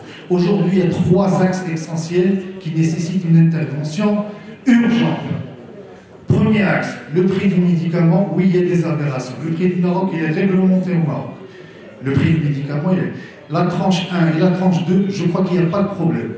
Le problème aujourd'hui qui se pose, c'est la tranche 3 et 4, et qui crée bien sûr un déséquilibre financier chez les caisses. Bon, ces aberrations, je ne vais pas en parler exactement pour tout le monde. Après 2011, tous les citoyens peuvent consulter les résultats parce qu'aujourd'hui, les maîtres d'ouvrage doivent bien sûr publier les résultats des appels d'offres. Tout le monde peut consulter les prix avec quoi achète le ministère de la Santé, les PPV. Mais c'est une aberration inacceptable. Mais ici, il faut juste qu'on cadre ce débat. Le problème des prix de médicaments, c'est la tranche 4, et la tranche 3 et la tranche 4. Bon, la tranche 1 et la tranche 2, bien sûr, c'est le décret, il a reflété négativement, et là, bien sûr, je suis très d'accord avec les intervenants. Lorsqu'il n'y a plus d'intérêt financier, c'est bien sûr certains produits. Mais ça reste toujours bon, si on parle aujourd'hui de certains médicaments que le prix est très élevé, c'est toujours relatif, parce qu'aujourd'hui la nomenclature marocaine compte plus que 7000 médicaments enregistrés. Et l'autre axe, c'est les achats publics. Aujourd'hui, il n'y a qu'une seule administration, c'était une division au niveau du ministère de la Santé, aujourd'hui c'est une direction, mais qui s'occupe de l'achat, la distribution et le stockage. Pour alimenter tout le Maroc par une seule direction, c'est très compliqué. Surtout que les achats du ministère de la Santé qui comptent plus que 4,8. Ça, c'est le ministère 4,8 milliards de dirhams. Aujourd'hui, ces achats-là, pour ces produits stratégiques, parce que le médicament et les produits de santé, ce n'est pas un produit comme les autres produits industriels. C'est un produit stratégique qui va jusqu'à la sécurité d'un pays. Donc, ne peuvent plus passer par des appels d'offres qui prend beaucoup de temps, 6 mois, et s'il y a l'acte d'avoir un vice de... Bon, le troisième axe, c'est la rupture des médicaments. Il est structurel, non structurel, mais on peut l'éviter quand même. Bon, merci. Ouais, merci beaucoup pour... On va essayer de regrouper toutes les thématiques et répondre rapidement. Donc on a monsieur, une proposition sur les packaging, le médicament, on est beaucoup sur le médicament. Oui. Bon, monsieur, mon intervention se résumera sur l'économie de santé. Et là, pour parler de l'économie de santé d'abord, il faut parler de l'équité territoriale. Et ceci n'est pas encore visible. Comme il a dit le secrétaire général, il y a à peu près 82% des lits privés sont situés localisés essentiellement dans les 6 régions. Donc la démocratisation régionale est nécessaire. Il y a aussi un point que j'ai jamais compris, pourquoi on ne va pas faire sortir de cette carte sanitaire Moi, personnellement, je n'ai pas cessé de parler haut et fort sur ce cadre sanitaire qui ne demande ni budget, qui nous demande uniquement une volonté politique, une réalité des faits. Et sans cadre sanitaire, on ne peut pas instaurer une démocratisation régionale. Donc la carte sanitaire est nécessaire.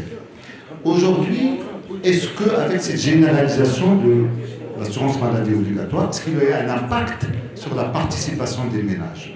Eh bien non. Il y a toujours plus de 50% de la participation des ménages dans le système de santé. Et ceci pour cause. Au moment où on a avec nous le directeur général de la CNSS, c'est que la tarification nationale de référence est une tarification nationale caduque qui date depuis 2006, qui devait être révisée en 2009.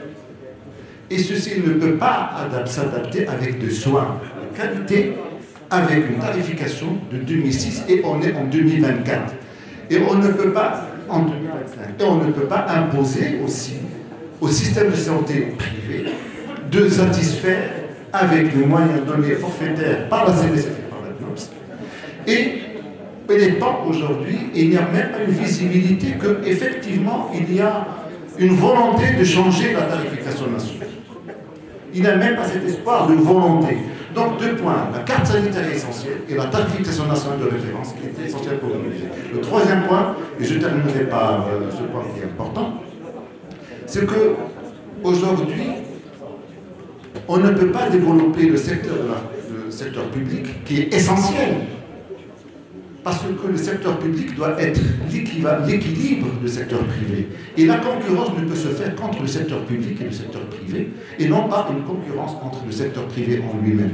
Et pour ceci, il faut se doter de tous les moyens pour faire sauver le secteur public qui est nécessaire. Il en est de même pour le secteur public de l'éducation. Mais aujourd'hui, l'État doit faire attention à la destruction du secteur public parce que ça pourra nuire essentiellement à la rentabilité, à la concurrence et laisser le secteur privé dans une situation telle d'être le maître du jeu dans le système d'imposition de leur vision. Et je termine par un dernier point aussi que j'estime que c'est important. C'est qu'aujourd'hui, si on n'arrive pas à démocratiser réellement le secteur de santé à travers les régions et faire une médiatisation extrêmement importante et faire aussi une médecine préventive, comme vient de le dire Mme Arzadi, et qui est extrêmement importante, c'est le seul moyen pour pouvoir protéger l'équilibre financier futur. Maintenant, effectivement, il y a beaucoup de problèmes à aborder, mais je me contenterai uniquement de ce que je viens d'exposer. Merci. Bonjour. Je prends 3 casquettes du bureau de l'Alliance des médecins estéraliens. Je suis doyen d'une faculté de médecine et je suis président de la Société marocaine de médecine d'urgence. Alors, vous m'avez interpellé tout à l'heure en me disant est-ce qu'il y a un cardiologue ici? Et il y a des cardios, il y a des réanimateurs.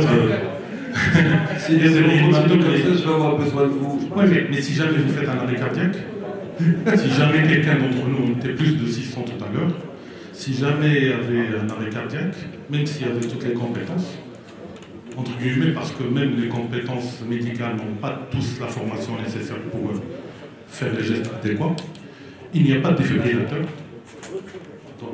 Je n'ai pas vu de défibrillateur ici. Quand il y a un arrêt cardiaque, non, voilà. Normalement, quand il y a un arrêt cardiaque, si on défibrille dans les 4 minutes, on a plus de 40% de chances de survie sans séquelles. Alors que s'il n'y a pas de défibrillateur, même avec toute la compétence du monde, on a moins de 7% de chances de survie. Et ça demande ce que vient de dire le Dr Zeder, de la volonté politique. Une circulaire ministérielle qui oblige les lieux publics à s'équiper. Maintenant, imaginons qu'il y avait des défibrillateurs. Les gens qui sont là, ils vont appeler qui? Est-ce qu'on a un 911 national? On n'a pas de système de régulation unique, connu. On a plein de numéros. Certains vont appeler leurs copains, leur ambulance privée. Qui va demander du temps pour arriver? Quand il va arriver, quelles compétences dedans, quel matériel dedans? Il n'y a pas de cahier de charge.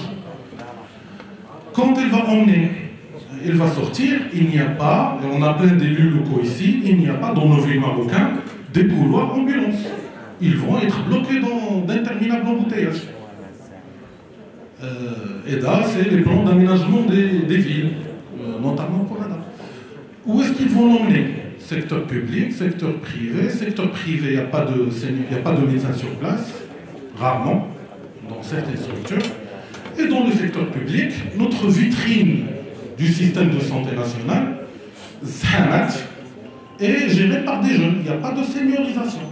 Donc on a énormément de problématiques liées à pouvoir s'asseoir avec les politiques pour pondre des systèmes de régulation qui ne nécessitent pas de l'argent et qui nécessitent de l'intelligence collective et de la projection vers un avenir pour sauver nos citoyens. Voilà.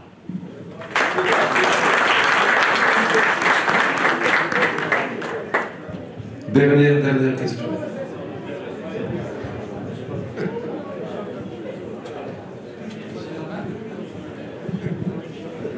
Moi, je voudrais un petit peu d'abord saluer et remercier tous les organisateurs de cette très belle soirée, avec une thématique choisie qui intéresse tout le monde. Et je voudrais inverser un petit peu la balance et dire que le secteur de santé et l'économie de santé, on l'aperçoit toujours comme un gouffre, comme une surcharge, comme un fardeau. C'est le contraire. C'est un levier de développement. C'est un levier de développement qui doit accompagner le développement économique de notre pays. Et je dirais facilement que juste un ouvrier bien soigné est un ouvrier qui travaille très bien dans son milieu. Réduction de l'absentéisme, réduction de dépenses maladies liées aux médecines de travail, l'état mental de l'ouvrier dans son milieu intéresse également. Donc, pour vous dire que c'est un levier de développement et on doit le voir comme ça. Sa Majesté a bien voulu, et grâce à Sa Majesté, on est sur un plan de développement social dans notre pays qui a été mis par le gouvernement et dont la gestion au quotidien a été confiée, entre autres, à un organisme super qui est la Caisse nationale de sécurité sociale, où il y a des hommes et des femmes qui ont prouvé, qui ont montré leur efficacité depuis des années. Donc, nous avons cette chance d'avoir cet organisme qui est en train de faire une grande gestion. C'est la grande gestion. Sans lui, est-ce qu'on aurait pu avancer très rapidement? Nous sommes en train de très rapidement. Nous sommes en train d'apprendre. Nous sommes en train d'apprendre des expériences qui ont eu lieu. Et donc, pour arriver à la soutenabilité de finances de ce projet, de fameux projet, effectivement, il intéresse et il préoccupe tout le monde. Je fais juste un petit rappel qu'hier, on avait réunion à la commission des finances à la Chambre des députés avec Madame la ministre des Finances et Monsieur le directeur général. Et je vous dis que tout le monde s'intéresse et tout le monde est préoccupé par la soutenabilité de cette finance. Donc, d'où certains éléments ont été... on en avait discuté dans la première parole. Je vais juste rapidement esquisser certaines idées. Et je dirais, entre autres, parmi les postes budgétivores, on l'a tous dit, la pharmacie. Je prends un exemple. Des soins de santé, dans des hôpitaux et également dans un hôpital privé, dans une clinique privée, c'est à peu près 35% des soins partent à la pharmacie du spécialité quoi et autre chose. Et si vous décortiquez ce 35%, nous la prenons et la mettons sur le dos que du secteur privé. Alors que également, ça rentre dans la facture de l'hôpital et du public. Donc essayez de corriger s'il vous plaît. Ne nous dites plus que le secteur privé absorbe le pourcentage qu'on nous avance. Il en absorbe moins. Alors, juste un taux de rectification aux économistes qui sont avec nous. Je passerai également la gouvernance. Tout le monde a bien insisté, moi aussi j'insiste également sur la gouvernance, et on a beaucoup à apprendre du secteur public, et on a beaucoup à apprendre du secteur privé. La gouvernance. Un exemple, un réanimateur dans un bloc opératoire qui est loin de la gouvernance et qui se fout de l'économie de santé. Ben écoutez, il peut utiliser une sonde et il rate son diagnostic, il reprend la deuxième, il reprend la troisième. et les indications également de la pharmacie. Est-ce qu'il prend un générique? Est-ce qu'il prescrit? Donc, je veux dire que la gouvernance, il faudrait que l'État mette en place des écoles de formation de management hospitalier, où on apprend aux gens à mieux gouverner, que ce soit aux hôpitaux, que ce soit au secteur public. Et on y gagnera beaucoup d'argent. La prévention, j'avais l'impression qu'on est passé très rapidement à la prévention tout à l'heure en arrêtant le docteur Ursula Ghazali. Elle était en train de nous donner de grands chiffres. Et j'étais pas satisfait de l'avoir arrêtée tout à l'heure. Elle est très forte. Elle a beaucoup à nous dire. Moi, je dirais une chose, un exemple. Un exemple très loin de ce que vous pensiez. C'est l'effet de le surpoids et de la nutrition. Il y a le ronflement qui suit après. Et le ronflement, pourvoyeur de maladies d'apnée sommeil. Qui dit maladie d'apnée sommeil, c'est beaucoup d'accidents de route. Et vous avez des accidents de route qu'on aurait pu éviter en même temps que de bonnes routes. Et on aurait fait gagner beaucoup de sous à notre système. Donc ça, c'est le côté préventif qui est loin, également au niveau des maladies chroniques, cardiovasculaires, le diabète, l'hypertension, et qui engendrent beaucoup de dépenses. Je viendrai à la dernière, et puis je suis presque à la fin de mon intervention. Je trouve le retour. Alors je vais continuer quand même. Alors c'est les comportements, les bons comportements médicaux des citoyens. Les bons comportements, c'est, ça aussi ça rentre dans la prévention, c'est faire du sport, faire du management, faire du sport pour éviter un certain nombre de maladies, ne pas prendre du sucre de façon aberrante, ne pas prendre. Donc, ce sont des comportements de la société qui pourraient nous éviter beaucoup de dépenses. Et à la fin, je propose comme conclusion à cette journée, quand même l'intervention de notre secrétaire général a été brillante, n'a pas été mise en discussion, enfin, on n'a pas discuté. Je pense qu'il n'y avait rien à discuter, parce que brillamment, écoutez, je ne sais pas parce que c'est notre secrétaire général, mais Tabarakallah alayh, au futur Premier ministre, Inch'Allah, il a su quand même faire l'analogie et faire une vue générale du problème. Et donc, je propose qu'on la prenne comme conclusion à notre séminaire, à notre soirée. Et merci beaucoup. Alors, merci.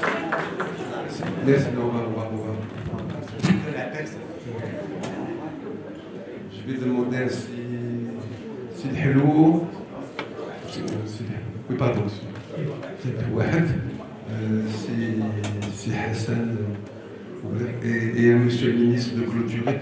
Est-ce que vous pouvez chacun, en 2 minutes... Ah, vous allez poser une question.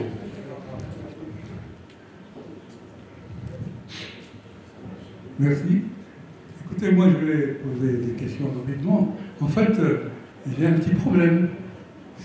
Et c'est un problème d'éthique. Certains vont se moquer de moi parce que je parle d'éthique. Mais en fait, quand on dit que le Maroc a fait tous ces efforts pour que les Marocains vivent plus longtemps, et ils arrivent à 70 ans, je leur dis, bon, maintenant, c'est pas important, on n'a pas besoin de vous faire, de vous traiter correctement, parce que de toute façon, vous allez mourir bientôt. Moi, je trouve que ça ne fait pas dire. Et je pense qu'il est difficile de dire ça, et j'ai entendu 2 fois aujourd'hui. Ça se dit. La deuxième chose, également, qui est un peu éthique, c'est que comment expliquer qu'il y a quelques années, il y a 25 ans, il y avait 80% de producteurs de médicaments, et maintenant il n'y a plus que, vous avez dit, 47%. Et bien, je trouve que ça aussi, c'est un problème éthique. Là, on va vers le commercial direct. Or, quand on fait de la médecine ou quand on fait de la... On n'a plus le droit de faire le commercial. Et on est bien obligé de tenir compte de ça. Comme quand on dit, bon, le sucre, il faut diminuer, ça, il y a le côté social. C'est le Maroc On ne peut pas parler de quelque chose de généraliste alors qu'on est dans un pays qui est ce qu'il est. Et enfin, pour M. Zahir, je voudrais quand même poser une question. Moi, je n'ai jamais entendu parler de moins de 3 ans, les décès moins de 3 ans étaient les plus nombreux et étaient dus aux angies, donc au rhumatisme articulaire aigu et donc par conséquent au streptocoque métahémolytique de type A. Or, il est bien connu que jusqu'à l'âge de 5 ans, on a des angies, ça ne pose pas de problème. Alors, moi je ne comprends pas. Je voudrais savoir comment vous avez amené ce genre de... Merci.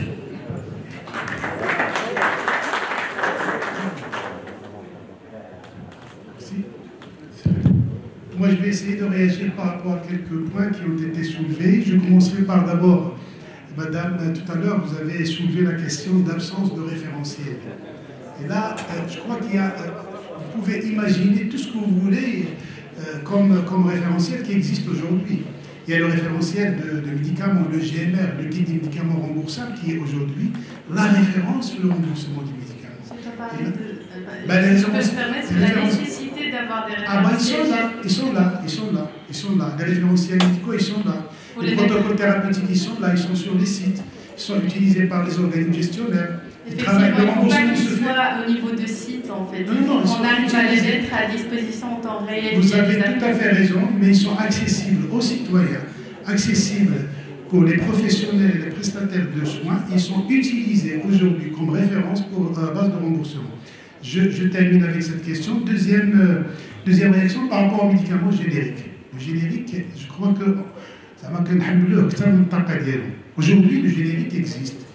Le pourcentage de générique dans le GMR, le guide des médicaments remboursables, représente 67%. Et ce que c'est très important de le connaître, c'est que le remboursement aujourd'hui se fait sur la base du médicament générique le plus cher, c'est-à-dire le plus proche du princeps. Et là, deux questions se posent. Est-ce que c'est bénéfique pour les citoyens? Je dirais non. Parce qu'on achète le médicament princeps, mais lorsqu'on est remboursé sur la base du médicament générique le plus proche du prix PPV.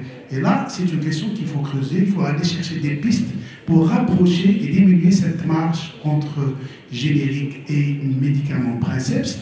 La problématique qui se pose aujourd'hui, et je lance un appel à nos amis industriels, c'est-à-dire la révision des prix aujourd'hui, avec une progressivité, une approche progressive, mais aussi citoyenne.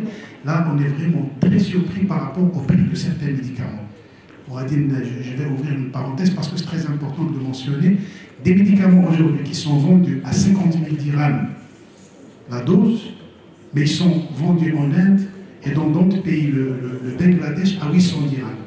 Il y a même aujourd'hui des associations qui travaillent et des réseaux qui se sont formés pour ramener le médicament, pour faire profiter le citoyen d'une médication moins chère. Donc comment faire pour ramener ces prix à des prix raisonnables? Comment réguler cette question du médicament-là? C'est des décisions qu'il faut prendre, je dirais, à un certain niveau. Il faut revoir la réglementation. Il faut qu'il y ait quand même des efforts à fournir de la part de nos amis industriels. Le générique, je vais vous donner quand même quelque chose de très important. Une étude a été réalisée sur le potentiel générical au Maroc. C'est-à-dire combien de génériques existent ailleurs et n'existent pas au Maroc. Sur 1000 échantillons, 120 médicaments génériques en France, mais les laboratoires ont refusé de les fabriquer, de les mettre à la disposition des Marocains. Ça, c'est un problème. Ça, c'est une question à poser à nos amis industriels qui devront faire un effort important pour pouvoir rendre disponibles ces médicaments génériques au Maroc, parce que ça va faire profiter et l'assurance maladie, mais aussi ça va impacter très positivement les caisses d'assurance maladie. Voilà. Donc c'était une question auxquelles j'ai réagi. Merci.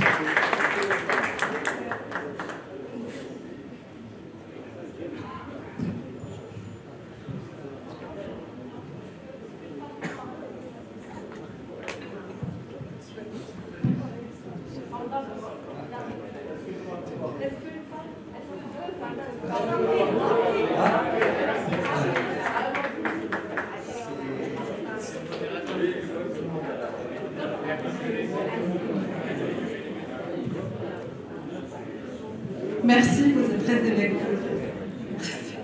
Merci les femmes pour cette invitation. Alors en fait, moi je voudrais remercier Steven de la CAS pour l'invitation. Je voudrais vous féliciter au sein du Parti Istiqlal parce que j'ai eu à travailler une fois avec monsieur le secrétaire général à 5h du matin. Donc vraiment bravo, et je sais que le Hizb Istiqlal en fait il respecte beaucoup la femme. C'est pour ça que j'ai voulu prendre la parole. Merci. Alors en fait, c'est pas une question mais c'est une interrogation. C'est le chiffre des 700 médecins qui quittent le pays. C'est ça ce qui m'a interpellée. Alors je vais vous donner juste un chiffre. Il y a un cardiologue, je sais à côté.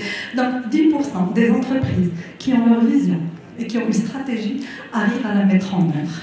Ça c'est un chiffre à l'international. Alors ça c'est quand on a une vision et quand on a une stratégie partagée, comprise communément.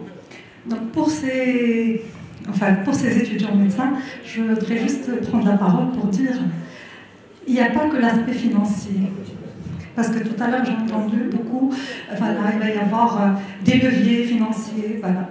Il y a aussi des frustrations qui ont été accumulées pendant leur parcours scolaire. J'ai eu à les accompagner par moments.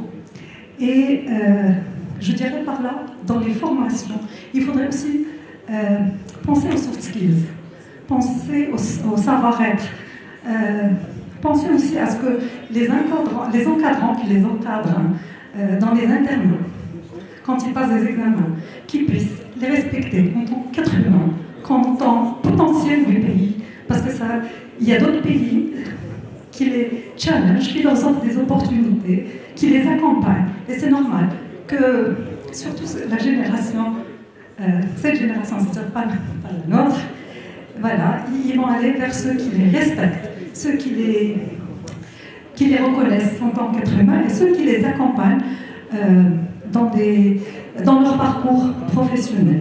Donc on a tout au Maroc. On a notre amour pour notre pays. On a des mentors comme vous, des panélistes d'une grande valeur, exception. Et donc je pense que c'est intéressant qu'on puisse se pencher sur, on va dire, sur cette question, sur ce sujet, en mettant la main ensemble. Au niveau de la formation, s'il vous plaît, parlez si j'ai une demande, c'est parler aussi des formations soft skills. Il n'y a pas uniquement que les techniques. Et aussi, le médecin, c'est un être humain. Il a beaucoup de compétences, mais il a aussi des axes de progrès. Comme tout être humain, nous sommes tous des humains et on peut tous avancer et cheminer. J'ai parlé de mon cœur parce que j'ai pays et merci beaucoup de m'avoir écouté.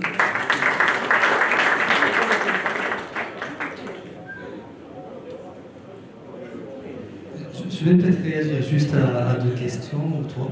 La première, c'est la question des médicaments, avec au fait de donner la possibilité de vendre pas l'unité ou le dosage précis.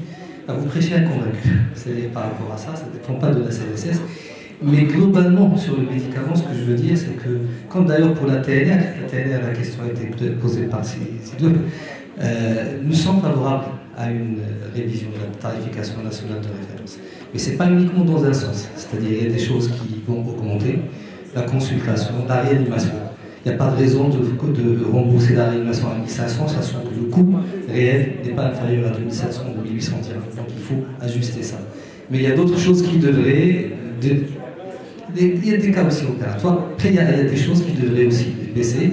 Alors, que ce soit pour le médicament ou pour la TNR, il y a un travail qui est en train d'être fait. Il est fait dans le silence. Et le jour où ça sera mûr, j'espère très rapidement, il y a des choses qui nous approcheront dès lors les professionnels pour discuter dans la concertation et prendre les décisions qu'il faut.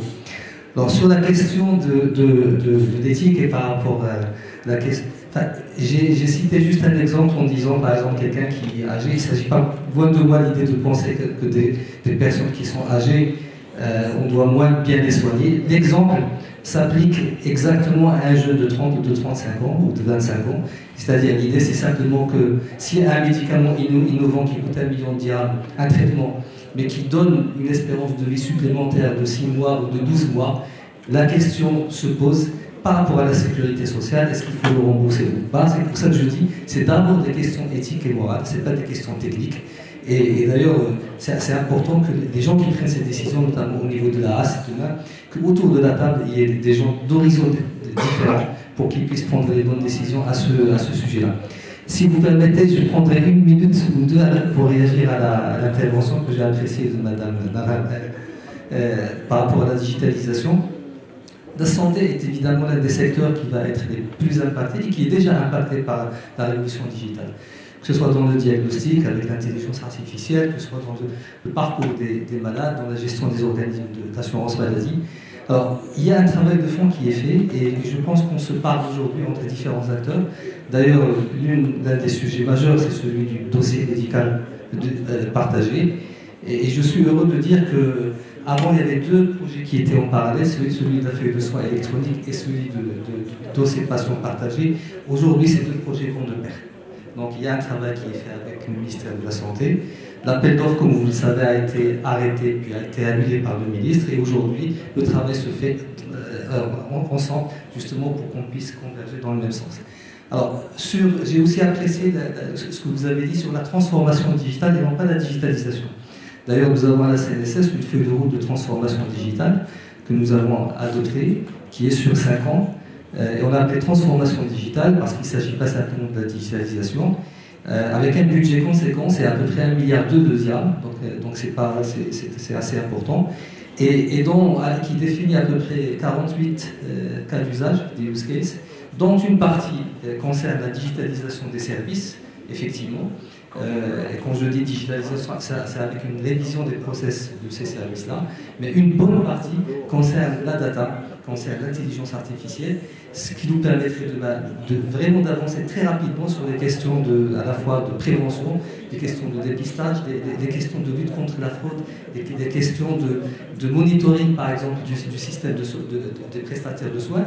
Aujourd'hui, l'un des cas d'usage sur lesquels on va avoir des résultats dans les prochaines semaines, c'est ce qu'on appelle la vision 360 degrés sur les prestataires de soins. Ça veut dire quoi? Ça veut dire que demain, nous avons un tableau de bord par prestataire de soins qui nous donne des indicateurs vraiment les plus pertinents. C'est-à-dire, je sais par exemple sur une clinique, sur telle pathologie, ou sur tel acte, le séjour moyen de ces 2 jours ou 3 jours. Si j'ai 7 jours, ça me sort un peu de temps. Et c'est d'énormes indicateurs sur chaque prestataire de soins, c'est un cas d'usage important. C'est un cas sur 48 que nous avons défini et qui nous permettront vraiment d'aller à un autre stade par rapport à ça. Il y a beaucoup de préparation derrière, comme vous le savez, notamment sur la partie données, avec la préparation de la bouche data qui est très importante. Si j'ai une recommandation à faire aussi à ce sujet-là, c'est plutôt au niveau cette fois plus large, pas au niveau de la santé, c'est que surtout cette question d'utilisation de la donnée, de data analytics ou d'intelligence artificielle, bon, nous pouvons être des acteurs, mais nous ne serons jamais comme les Américains, les Chinois ou ailleurs, pour diverses raisons, notamment la question des investissements énormes et de la quantité de data dont il faut disposer pour le faire. Mais par contre, en tant qu'utilisateurs, nous pouvons faire des choses extraordinaires et capitaliser sur nos expériences. Par exemple, si un établissement public ou une entreprise a fait tout le travail sur la couche data qui est un préalable pour pouvoir faire de l'IA, ce travail-là doit être capitalisé par rapport à d'autres entreprises. Donc, je peux juste me permettre de réagir par rapport à votre intervention. En fait, effectivement, il y a cette notion de data qui est vraiment importante pour la transformation digitale. Mais aujourd'hui, il y a un amalgame entre les documents digitalisés et la donnée. En fait, en regardant un peu dans certaines institutions publiques, on ne fait pas la distinction. Donc j'ai eu affaire à certaines personnes qui me disaient en fait nous on a digitalisé et que derrière en fait ils n'ont fait que scanner leurs documents. Il n'y a pas d'océanisation derrière pour extraire la donnée, qu'elle soit exploitable. Et je pense que c'est un point qui est très très important de vraiment faire le focus sur la donnée et non sur la numérisation des documents, parce qu'avec ça on ne peut pas exploiter réellement la donnée. Et juste un dernier point, moi j'y crois. Je crois fortement qu'on peut ne pas que consommer, mais on peut produire, parce que je pense qu'on a tous les ingrédients en y allant tous et qu'on soit unis, en unifiant nos forces économiques aussi. Je pense qu'on peut, en tout cas on a tous les ingrédients. Et si je peux me permettre, en fait avant j'étais fonctionnaire à la Direction Générale des Finances Publiques, j'avais une centaine de personnes dans mon équipe, Donc je pense 40% étaient des Marocains et on se disait le jour où on aurait l'occasion de faire exactement ce qu'on est en train de faire, et on a travaillé sur le cloud Nubo qui est un cloud national européen. Je pense qu'il a été monté par 30% voire 40% de Marocains. Donc en ayant l'opportunité pour notre Maroc, je pense qu'on peut le faire. En tout cas, j'y crois.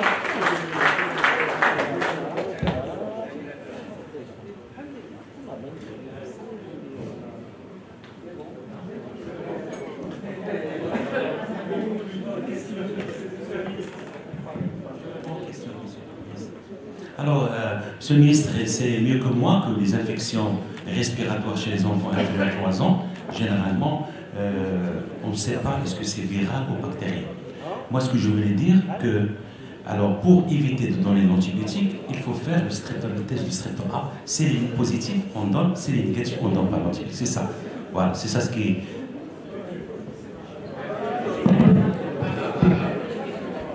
Alors, pardon, là je peux. Non, on va conclure. Alors, moi je vais réagir à 3-4 choses. Première des choses, 120 médicaments génériques, il faut la taille de marché. Donc dès qu'on leur donnera la taille de marché, on leur ouvrira les marchés internationaux, ils le feront. 500 000 dirhams, 50 000 dirhams versus 800 dirhams, il faut faire tomber les brevets. Et ça, on n'a pas encore décidé de le faire, ça implique beaucoup de choses. L'Inde est capable de le faire. On en a parlé avec l'ancien ministre à l'époque pour faire tomber 2 ou 3 brevets. Et croyez-moi, avoir la Big Pharma sur le dos mondial en face, ça va nous priver de plein d'autres choses et plein d'autres médicaments. On n'a pas les mêmes capacités de réaction que l'Inde. Prix tranche 3, tranche 4, je pense que ce que M. Boublic a évoqué de discussion dans le silence, vous êtes tombé assez juste.